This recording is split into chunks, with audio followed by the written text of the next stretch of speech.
Yesterday, you made it back today. Congratulations. I'm glad to see you again.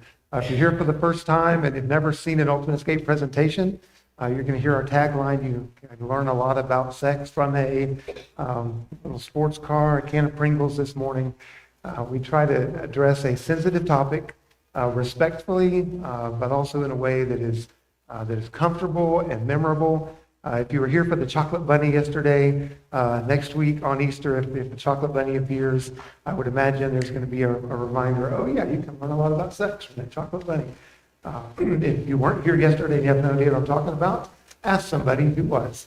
I'm sure they can tell you what you can learn about sex from a chocolate bunny. We're talking today about talking to children about sex. My understanding is we've got 5th grade and up in here. So especially if you were in the teen category, you may be kind of like, why am I in here for talking to children? I'm not a child. Well, if your thought about children is like someone who's 3 or 4 or 5, yes, you're not a child. I'm a child. My parents are both still alive. I'm their child. I'm 57 years old. And I'm still waiting for the talk. Actually, at this point, I'm hoping it doesn't happen. Anyway, hopefully by the time you leave here, depending on what age you are, it's either a kind of a mental checklist. Hey, how did my parents do? And again, I'm going to encourage you, cut them some slack. We only know to do what was modeled for us. And if nobody talks to us in a healthy way about sexuality, and as a parent, I may not know how to do it. I may know I need to, and I want to, but I don't know how to, and so I just keep putting it off. I saw an old Andy Griffith episode just a few weeks ago. I thought, man, I wish I could get those clips, because the whole episode was about him talking to Opie about sex, and it was so funny. But I thought, man, that's point on in so many situations. It can be uncomfortable, depending on, again, how old you are as a teenager. It might be really uncomfortable if you guys have never talked about it. But if you grew up in a family where from time they were 3, 4, 5 years old, we've talked about it, then it's always been normal. It's never been awkward. And we're going to talk about that dynamic here in a couple of minutes. So, number one is recommendation for those of you who are parents or grandparents. If you're a teacher, a coach, if you have a voice into the life of a young person in whatever way is healthy given your role, begin early. 3, 4 years old. There's a book out there for those of you who haven't seen it, there's a table with some resources out in the back, and when we're finished up, I'll head out there for those who want to make a donation via credit card. I can do a swipe, but there's a book out there for ages 3 to 5, written by Dr. Jim Burns, director of Homeward, Homeword, Homeward Ministries. They have a podcast, daily radio broadcast, but this is ages 3 to 5, God Made Your Body. Here's the good news. As a parent, you don't have to figure out what am I going to tell them. How do I talk about it? You just open the book and read the book. Excellent pictures, graphics, age appropriate, but it covers topics like, parts of your body. What are the body parts? If you're a little boy, you have a penis. If you're a little girl, you have a vagina. Those are not dirty words. Some of you have never heard that word under the roof of a church building before.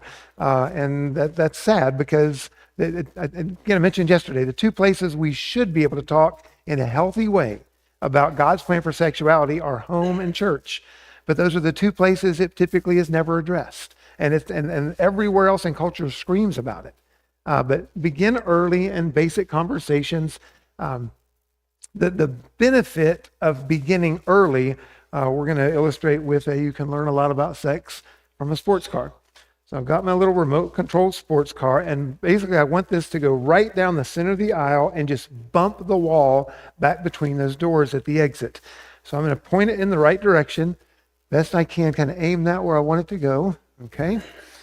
And then we're just going to send it on its way. There we go. Well, that didn't make it very far at all, at least not in the right direction. Okay, that didn't work. Let's try something different. I'm still going to point it in the right direction, but anytime I notice it starts to get off course, we're going to make a course correction. Okay, there we go. That thing needs a front end alignment. And I think it may have run out of battery power right there. But if it were able to keep going all the way, anytime it gets off course, I'm just going to give it a little course correction. I didn't beat it over the head with a sledgehammer and say, you're going the wrong way, car. It's just a little course correction. Now, some of you are jumping ahead of me. into our topic. And hopefully, what you're getting from this is instead of just the idea of we're going to have the talk, and until my child is 13 or 14, I'm dreading the whole 12, 13 years, I'm dreading having the talk. Um, at some point, my kids are probably expecting we're going to have a talk, and they're dreading we're going to have a talk. I have a friend who heard me do a presentation and went home to talk to his. I think his son was 12 or 13 at that point. And the whole conversation, the son is hiding under the covers of his bed. And when it was all done, his son said, "This was the worst day of my life." Okay, hopefully it doesn't look like that. But instead of just we're going to have the talk, okay, like check it off the list. We had the talk, and then we're never going to talk about it again. Instead of that, we're having conversations, brief. I'm teaching them very early, and it's consistent, and it's just normal. Because if we start having these brief conversations, I say brief, like a couple of minutes, not like a 20-minute lecture, a couple of minutes.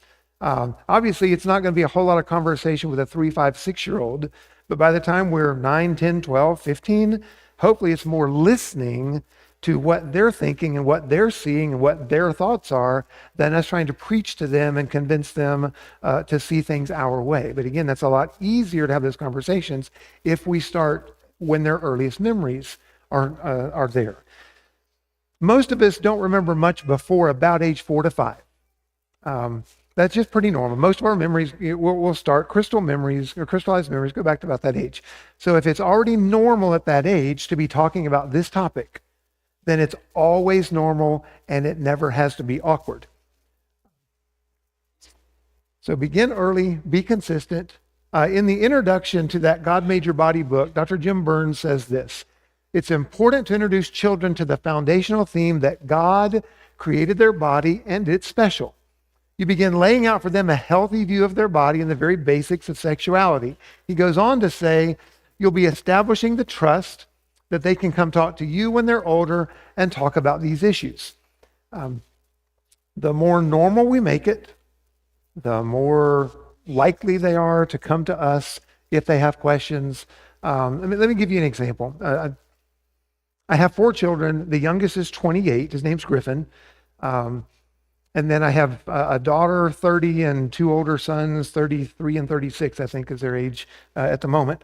I always, have to calculate year at this point. It's just like, who remembers that the 36-year-old is 36?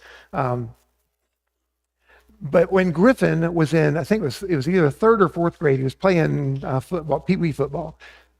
We lived in the Nashville area, and at that time I had a very old little Toyota MR2 2-seater. The Griffin's over on the pasture. I'm driving him home from football practice. It's just the 2 of us in this little bitty car. I'm emphasizing little bitty car because there is nowhere to hide. It's a tiny car and it's the 2 of us. He says, "Hey, Dad, guess what the guys were talking about in line at football practice tonight?"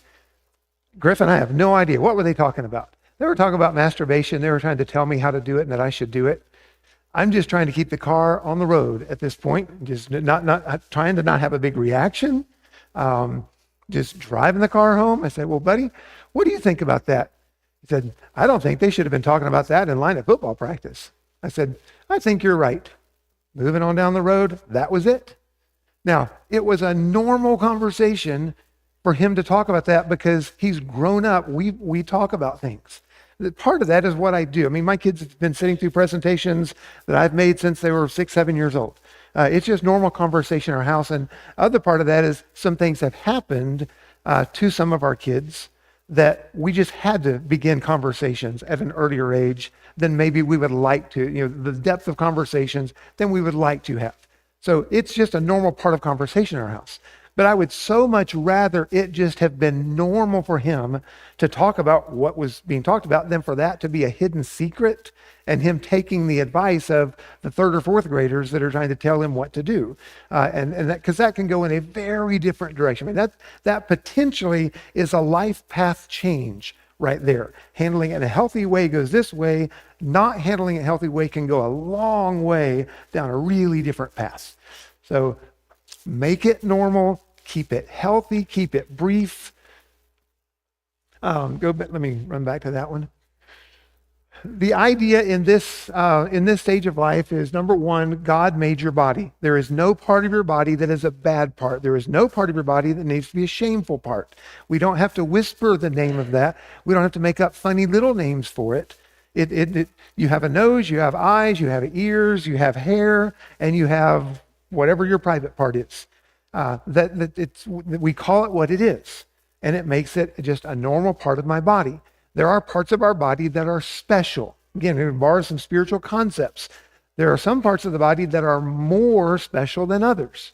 There are parts of our body that other people don't have the right to see. And if somebody asks to see that part of the body, here's what you can do. This is really important to arm a 3, 4, 5-year-old with this information. Because in today's culture, there's a high likelihood that somebody either already has, and it may be a same age peer, or it could be an older teen or an adult. Somebody probably will or has either asked them to show them that part or take a picture of that part and send it to them. And so they need to know from early on, this part of my body is my body, and it's not for somebody else to see. I don't need to feel shameful about that part of my body, but I recognize it's special and it needs to be private. Boys and girls are different. Not just anatomically, boys and girls are different. We think different. We have different interests. And it's not just a stereotype. Some people are interested in these things. It doesn't matter if they're male or female. Some are interested in these. But boys and girls are different and need to be treated appropriately. Define appropriate touch. When is it okay for somebody to touch a part of my body? When is it not? Well, if there's a part of my body that hurts and we have to go to the doctor and the doctor needs to look at that body part, then that's okay. But if a babysitter says, hey, take your pants off and show me that part of your body, that's not okay. We need to be very specific and define for them operational definitions. This is okay, this is not okay. If this happens, what can you do? Well, if somebody ever asks you to do that, as soon as you can, come and talk to us. Let us know. Emphasis on as soon as you can, because sometimes it may be hours before they can. So we're not trying to make them feel guilty that they didn't do it the second that it happened. As soon as you're able to, it's okay. Come and let us know. We'll try to help you deal with that.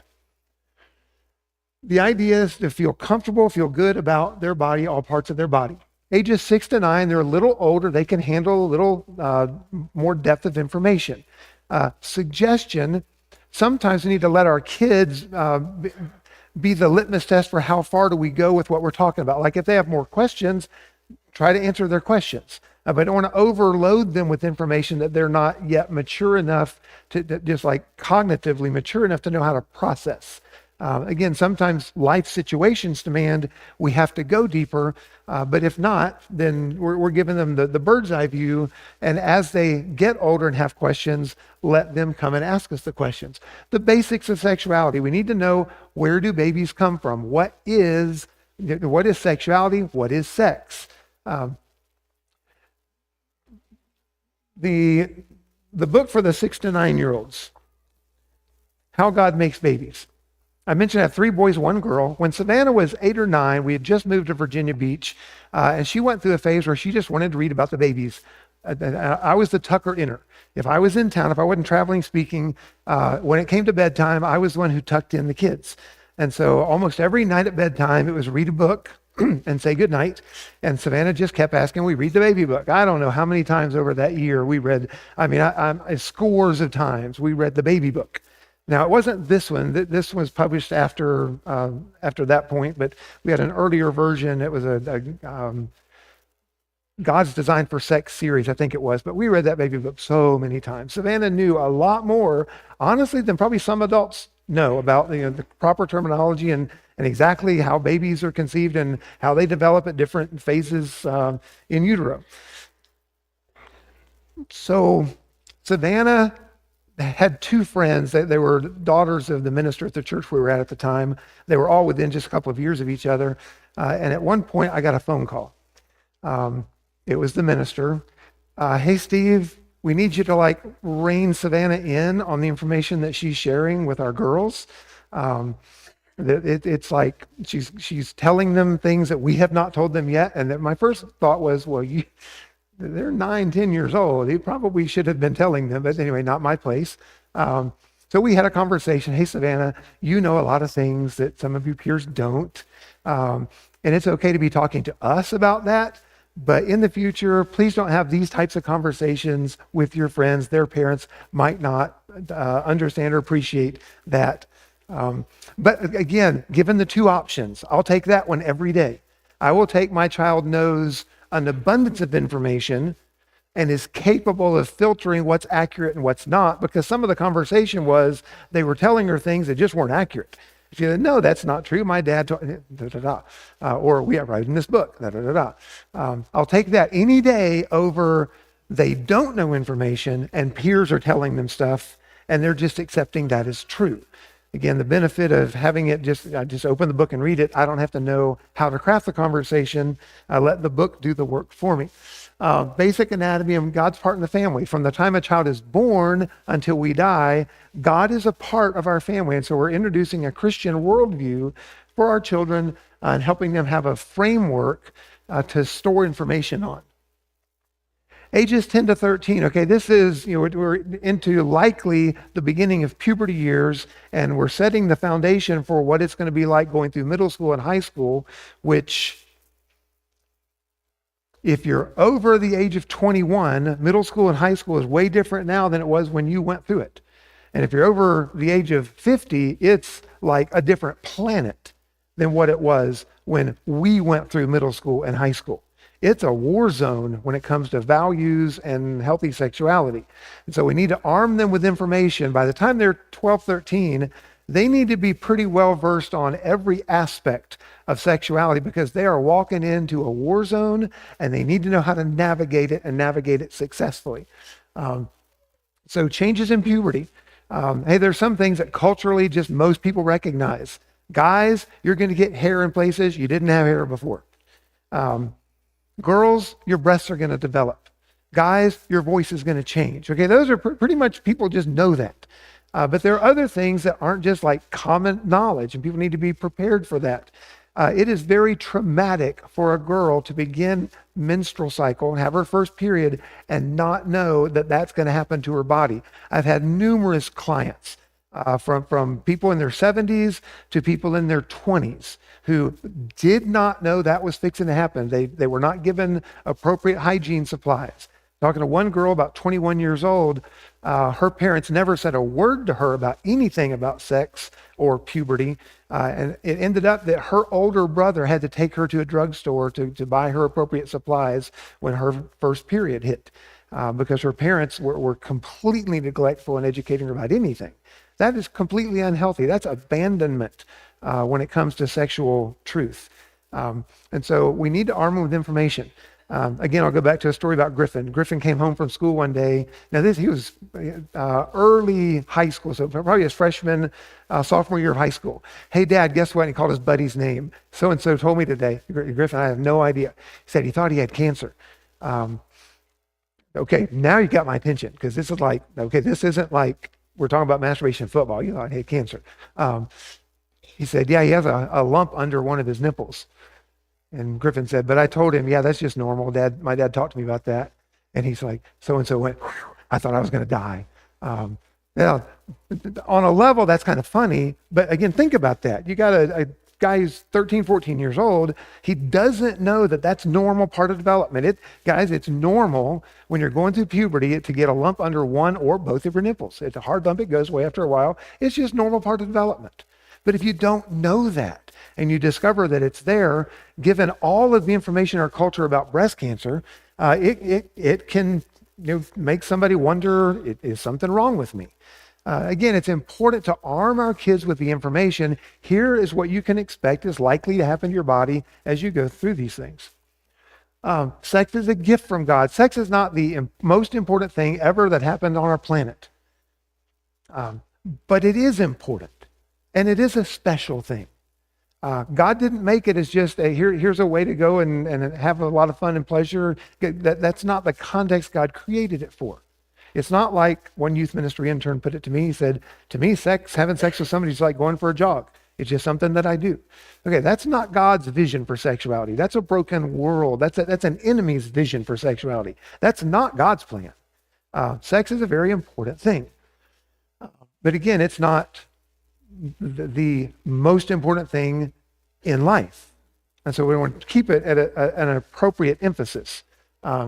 Again, if you were here yesterday for the theology of sexuality presentation, we talked about the fact that God calls us to a life of holiness. That's every part of our life. It's not just our sexuality, but it includes our sexuality. What is the purpose of relationships? What should I expect in relationships? Why do people get into relationships? Meaning romantic or dating relationships. What is porn? Please do not show your child porn and say, this is what porn is. Don't ever look at this. Again, I say that somewhat tongue in cheek, but the things that are floating out there as beliefs in our culture, that would be one of them. You need to show them this so that they know what it is. Again, I would highly recommend don't go down that road. That's not a healthy way of education. By the way, just kids, if anybody ever shows you porn and says, hey, especially if it's an older meaning older than you, like you're 10, 12, 13 years old and it's an 18-year-old or an adult, and they're trying to say, hey, let me teach you about sexuality, watch this video. If at all it is possible to get out of that situation, run and flee. That is not healthy education. And again, I don't care if it's a coach or, guys, I'm saying this because of counseling situations and stories that I've heard, that this is real life stuff. For a coach to sit a couple of teenage boys down and say, hey, I'm going to show you this stuff because you need to know about sex. Okay, that's abuse. That is being groomed. That's abusive. That's not healthy sex education. But we need to define what is that and why is it not healthy and why would we want to avoid that and where can that lead a person? How do we handle peer pressure? Just all of these areas need to be discussed so that we're armed for the culture that we have to navigate. Begin early, be consistent, share the information, emphasis on share. Don't withhold information. It needs to be age appropriate, but we need to be willing to share accurate information. There's another speaker on sexuality named Mary Flo Ridley, and she has this illustration. I really like the illustration. She says that when her children were young, she and her husband thought their role was basically to be the guardians and protect their children's mind from any sexual information at all. She said, it was like our child's mind was a sponge and we wanted to prevent anything from getting on the sponge. She said, but the more we thought about it, the more we realized that's probably not the best approach. Said, so we decided instead of trying to guard them from any information, we just want to be the ones who control the kind of information that they get exposed to. Said it was more like we want to drip, drip, drip information on the sponge as it absorbs it at an appropriate pace. So instead of trying to prevent them from any information, we want to share accurate information. If you're familiar with how a sponge operates, when it's saturated, anything more that drops on it just rolls off. It doesn't absorb beyond what it's capable of absorbing. So if we fill the mind with accurate information, as misinformation comes in, they don't accept the misinformation. Provide safe, nurturing touch. All of us are wired. We are designed by God. We desire affirming, comforting, nurturing touch. If a baby is born and doesn't receive appropriate affirming touch, there's a condition called marasmus, and a child can die. Literally, a child can die from the neglect of physical touch. We're wired for it. Now, in a broken world, sometimes as defenses, some people are not comfortable with physical touch for a variety of potential reasons, but God wired us to want it. And so if we're not providing, if you're growing up in a family where it's not like it's not a hugging family, we're not one of those hugging families, it's normal for you to desire that. There's nothing wrong with you for longing to experience some form of affirming, comforting, nurturing touch. So I'm just saying, as parents, we need to be providing that. Like, it's okay to be snuggled up on the couch with a little child watching our Disney movie. It's okay to snuggle as we tuck them in. It's okay to start the morning with a hug. I'm not saying be invasive and force somebody to accept a hug that doesn't want that. I'm just saying if we start early and we provide that touch, then they're not touch deprived. And there is a whole world of people who will be happy to provide not safe nurturing touch, but sexual touch. So if we're not doing our job as parents of providing appropriate nurturing touch, then they're going to be out there in a world where they're longing for something and there's an opportunity to receive it, not what their heart is really looking for, but if I don't have the real thing, I'll take anything that at least feels good in the moment. So provide the touch, be affectionate, be a sexually healthy parent. It is about impossible to have healthy conversations if I'm hiding a secret. My story is public. I'm not sharing anything with you that isn't just out there either in podcasts here, there, and yonder, or in newspaper articles. My story is a very public story. I began recovery from sexual addiction at age 33 as a full-time youth minister. Went to a recovery intensive. Life began. I use the phrase life began for me at age 33. Years before that, from age 4 up, were just a huge mess and a lot of secrecy. And before recovery, Griffin was probably, 3-4 years old. We're at Walmart, Greensboro, North Carolina, walking to the checkout line. Griffin sees a magazine. There's a woman's image on the front of the magazine. He says, "Hey, Dad, do you think she's pretty?" I am living with this massive secret that nobody on the planet has any knowledge of a huge struggle with lust and sexual inappropriate behavior. And that just triggered, the shame, the fear, just boom. And I didn't even respond with a word. I think it was more like and just ignored it and moved on. Totally unhealthy response. But it was because there was so much secrecy around that in my world. Sexual abuse, age 3, 4, 5, somewhere in there. Again, age 16 by a youth minister at a camp, summer Bible camp. His comment, his question just triggered all that energy that was locked away. If we want to be able to have healthy conversation and model healthy sexuality, we need to be sexually healthy ourselves. And so it might be if we had a pause button on trying to have conversations with our young people. And again, it doesn't matter if they're 4 or 5 years old or 18 years old. Pause on the conversation. Let me go deal with my own stuff so that I can get to a healthy place where I can then have healthy conversation and my baggage doesn't leak into affecting their world. Just a brief little rabbit trail. If you are a victim of sexual trauma and you've never dealt with that, the memory of it comes up, you just smush it back down. It's a fact you know about, but you just have never done the work to deal with that.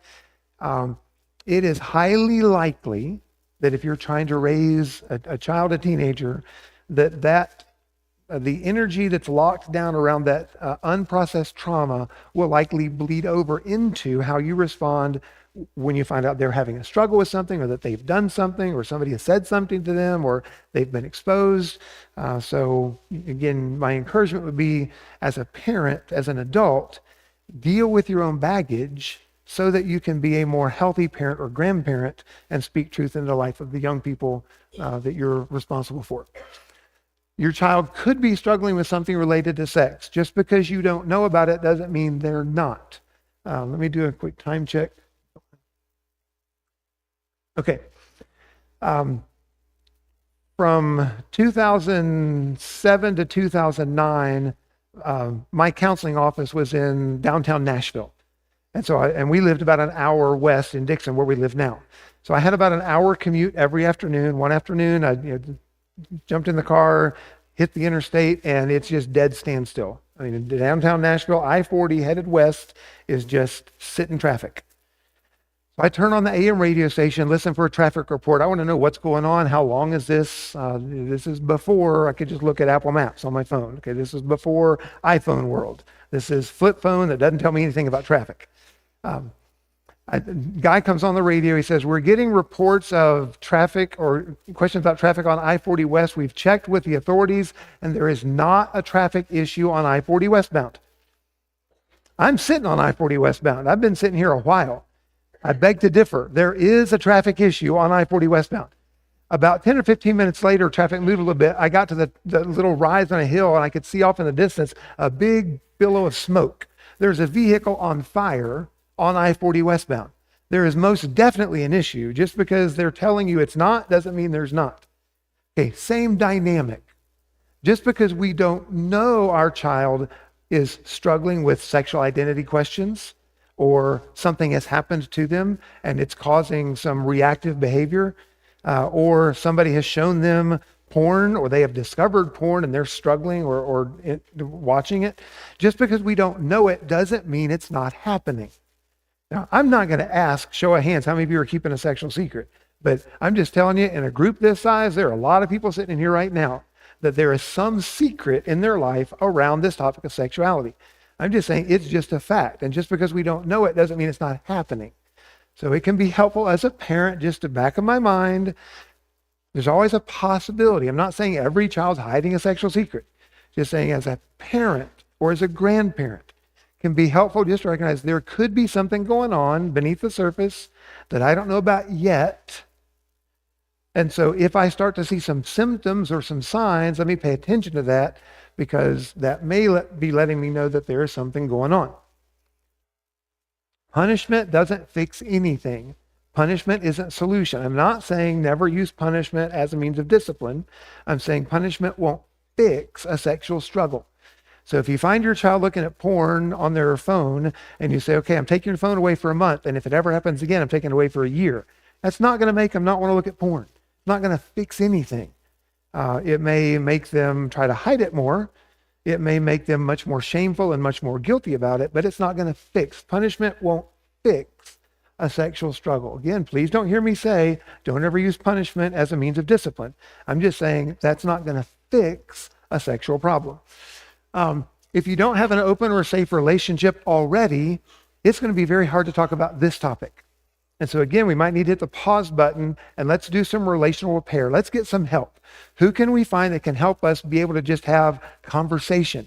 Because if we can't deal with missing homework or failing test grade in a kind, gentle, graceful, non-emotive conversation, if we can't deal with that, we're sure not going to be able to deal with having healthy conversations around sexuality. So might need to just let me do a quick filter check. Is our relationship a good, healthy relationship? Or can we not stand being in the same room, or we can't engage in a conversation without it turning into a brawl? If so, let's get some help, build a better relationship so that we can then talk about this in a more healthy way. Can learn a lot about sex from a can of Pringles. Anybody in here like potato chips? Okay, hand went up first, right there. First hand. I'm not asking you to eat them all in front of everybody, but if you would just try one, let me know how they taste. Are you satisfied with your can of Pringles? Okay, you're looking at me kind of sideways now. What are they not good? Oh, but the can says Pringles. Okay, and there's a potato chip on the can, right? So there should be Pringles in it. Should be, but they're not. What's in it?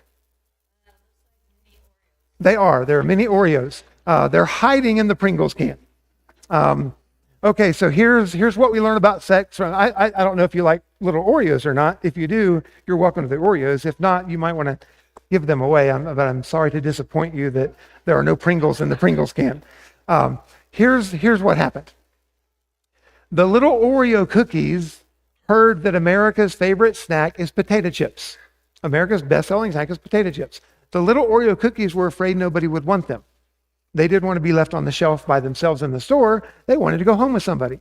And so they hid in the Pringles can thinking somebody might want to take us home if they think we're potato chips. Yes, I know that's just all made up, but here's the dynamic. We do that. I don't care how old you are. We do that. Kids learn early on, if there's something that's going to be disapproved of, let me hide it because I don't want to disappoint somebody. For many of you in here, that is a strong core belief. I can't disappoint people. I have to keep everybody happy. And that belief oftentimes keeps us from sharing something.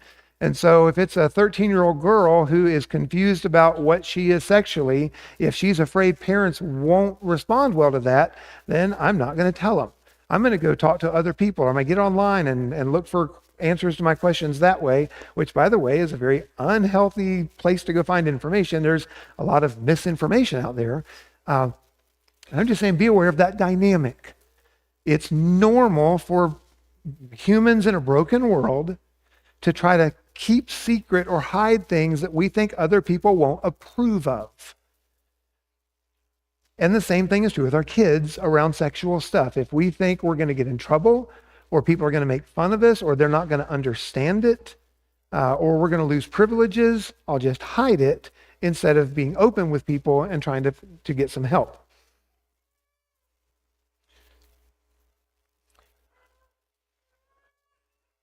Things to keep in mind as we're trying to have healthy conversations and be people who are approachable, again, whatever our role is, parent, grandparent, aunt, uncle, family friend, coach, whatever our role is, avoid comments that would keep young people from talking to us. If we make judgmental comments and our kids hear that, then they're filing away, oh, well, if I've heard mom or dad make judgmental comments because there's a teenager that got pregnant, well, if I'm ever in that situation, I know who I'm not going to come and talk to.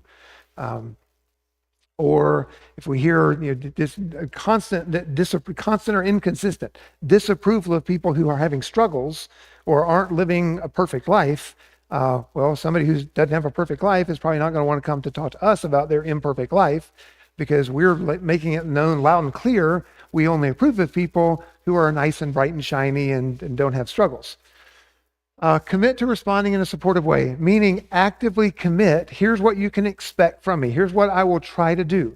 And we don't want to overcommit. Okay, only commit to what we believe we can follow through with.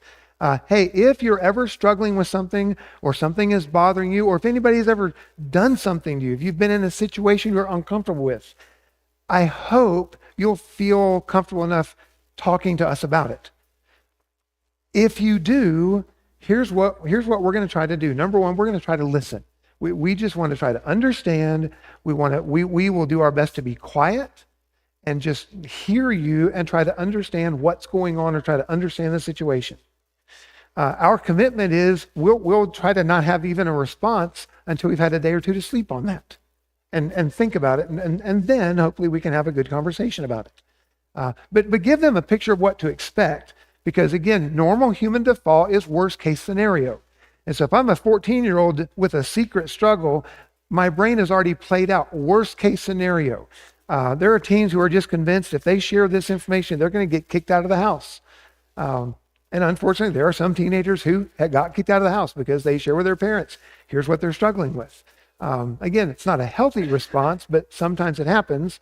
And especially if you know somebody that happened to, that can be your default. And so parents, grandparents, let your kids know, hey, here's what our goal will be if you share something with us. If a child shares abuse, here are some things to try to avoid. Number one, don't press for details. Okay, the brain encodes trauma differently than it encodes just normal information. Normal memory stuff is hippocampus part of the brain. Hippocampus stores like a file drawer. What'd you have for breakfast 2 days ago? Well, if I can even remember 2 days ago, my brain goes back to, okay, today's Sunday, that's Friday. What was going on Friday morning? I had whatever I had. For me, it was chicken bowl from Chick-fil-A with no hash browns. Extra chicken. That's my normal breakfast at Chick-fil-A. Okay, that's the file drawer part of the brain. Traumatic stuff is stored in the amygdala, and that's like a blender. So when you stick a few strawberries and a banana and some yogurt and some almond milk and some chocolate protein, and you hit the button and it goes, there is no more being able to separate, oh, there's a banana, and it's just all mixed together. And oftentimes trauma in the brain is like that. I can't distinguish, well, did that happen 2 years ago or 5 years ago? Is it this person? Sometimes the brain doesn't store all that in a neat, tidy way. And so we need some professional help to start to unpack what pieces do we know, what are concrete memories, and what can we not try to press for because the brain just doesn't have that at the moment. Sometimes it may come up later, but it may not be there right now. So I'm not pressing for details. I'm just letting them share. Here's what the concrete stuff that they do know, and that's all we're going to focus on is what is known, not trying to dig up what we don't know in that moment. Excuse me. Please, okay, if I'm going to get on a soapbox, this is probably the soapbox I'm going to get on, and I'll try to get off of it real quick. For those who weren't here yesterday, I shared, at this point, I've had somewhere upward of 10,000 hours sitting in the counseling chair.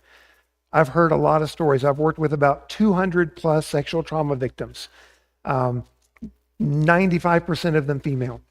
I have heard so many stories, and it is devastating to a young person when they share about being sexually abused and somebody tells them they don't believe them. You might as well just back the 18-wheeler right back over them again, because it is re-traumatizing to be told, I don't believe what you're telling me, when what I'm sharing is probably the most shameful thing and the darkest thing that has happened to me. Working with a lady in her 30s, but may have just turned 40 at this point, sharing about when she was 5 years old, she was being sexually abused by an older teenage boy in the neighborhood. She said, Steve, it took me 3 days to get up the courage to tell my mom. And after she tucked me in one night and she turned out the light, I said, hey, Mom. And she blurted out what was going on. And her mom said, oh, honey, we don't talk about stuff like that. And then moved on. Never mentioned it again. I shared a story yesterday where a 6th grade girl told her mom about the mom's boyfriend abusing the 6th grade girl. And her mom slapped her and said, don't ever say anything like that again. It is devastating when you share about sexual trauma to then get a message, either verbalized or a look, that communicates, I don't believe what you just told me. They're trying to get off my soapbox now. Please don't damage a person by telling them you don't believe the abuse that they've just disclosed. Even if you don't believe it, don't express that. Go process that somewhere else, because that's more likely about you than about them and their situation. Go process that with somebody who knows how to help you process that. This is not the time to confront the abuser. Don't jump in your truck, take your shotgun, and go bang on their door and say, we're going to have a come to Jesus meeting. Probably not a Jesus involved in that anywhere. And I 100% get the desire to do that. Trust me, I get the desire. Tears come up. I've been there. I get the desire to do it. That's not a healthy way to handle it. There may be a time to confront the abuser, but it's not in that moment right there. I'm not saying we don't deal with the abuser. I'm saying that's not the moment. Right now, I need to focus on my child. What is best for them? Let's make sure they are safe. Make sure they are not in a position where they can be re-victimized. If a person, I don't care, teenager, young child, adult, if a person is a victim of sexual trauma, they should not be required to be in the presence of their abuser. Period. Short of maybe having to testify in a courtroom that's unavoidable, to have short of that, they should not be required to live or be around the person who has sexually abused them. It's just not a healthy thing for the victim. It re-traumatizes. So here's what we do. Validate their courage to tell. Wow, I can only imagine how difficult that was for you to share with me. I can only imagine how hard that is to talk about. Thank you so much for being able to trust me, or having the courage, being able to give words to that. I want to validate what they just did. That took a lot of courage. Commit to do what we can to keep them safe. Again, don't want to overcommit. I will do everything within my power to keep that from happening again. I'm not promising that it will never happen. I'm saying I'll do what I can to keep it from happening again.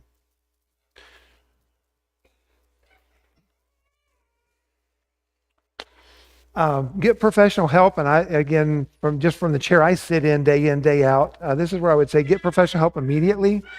This is not something to, hey, let's think about this for the next few months and then we'll decide what we're going to do. This is hey, tomorrow I will be on the phone making an appointment with somebody. And again, my encouragement is always find somebody who is trained in sexual trauma. Not looking for just a general counselor who deals with all kinds of stuff. We're looking for somebody who has training specifically in this area to help us deal with this area. This is a bird of a different feather. And if somebody says, I specialize in these 20 different things, that's not specializing. I'm trying to market myself to get as many clients as I can who will deal with all these different issues. Anybody who actually has training in sexual trauma will be able to tell you, here's my training. I've gone to these training seminars, or I worked under supervision at this place that specializes in that for this many hours. Anybody who has the training has spent a lot of money on the training. And most counselors are thrilled that anybody wants to even know about it, and they're happy to tell them because they've invested a lot of time. But if you get something generic like, oh yeah, I've been working with people who've been sexually, we've been working with them for years. If you get a generic response like that, that basically says, I don't have any training to share with you. Thank you for your time. Let me move on and find somebody else. Reassure your children that nothing is so big, there is nothing that's so bad that we can't figure out together. It doesn't matter if there's something you are doing, if there's something you are questioning, if there's something you think you are, if there's something that has been done to you, whatever it is, we can figure this out together. We can get help. You're not stuck in this by yourself. And more than anything, I love you. I am glad that this is now like in the open or on the radar, and let's figure out what will help you deal with this. For further information, we have season 1 of our podcast is an audio version. It's available on several of the major podcast outlets. It's available through our website. It's on Spotify. If you have an iPhone and open up the podcast app, just do a search for Ultimate Escape Podcast. It'll come right up. There are videos available on our website. I want to share a couple of things that are available on the table as we wrap up. I mentioned the 2 books, The God Made Your Body and How God Makes Babies. Again, from the chair that I sit in, if every parent, and I don't know how many of you in here are either parents of toddlers or expecting to be parents at some point. Highly recommend grab these, and when your child is 3 or 4 years old, read this every once in a while. When they hit about 6 or 7, read this every once in a while. It just lays a great foundation for conversation. Angry Birds and Killer Bees. This is a how to have conversation and what are children likely, what are questions they're likely to ask at different stages. What's a 3 or 4-year-old going to ask? What's an 8-year-old going to ask? What's a 12-year-old likely to want to know? Again, it's a book for adults. This is not a book you hand to your 13-year-old. Here, read this. It's about the birds and the bees. This is a parent book, how to have conversation, what will they want to talk about. I mentioned yesterday, I used to have a colleague who said, take this book and just keep it in your bathroom. Again, if you were here yesterday, this is a review. If you weren't here yesterday, maybe this will be funny. He said, keep it in your bathroom. If your child ever asks a question and you don't know the answer, just say, that's a great question. Hold on, let me run to the bathroom. And then when I get back, we'll have a conversation about that. Again, funny, but actually not a bad idea. Hooked is about the brain neurochemistry behind sexuality. Why are things as powerful as they are? Why does my mind work the way that it does? And then here are myths or beliefs in culture, but here's what research shows the truth or the accurate information to be. I've always recommended anybody who is starting their 9th grade year of high school, I think they would do very well to read this book before they begin that 9th grade year of school. I think it makes a huge difference in how you navigate all the peer pressure and the beliefs, the values that we're exposed to.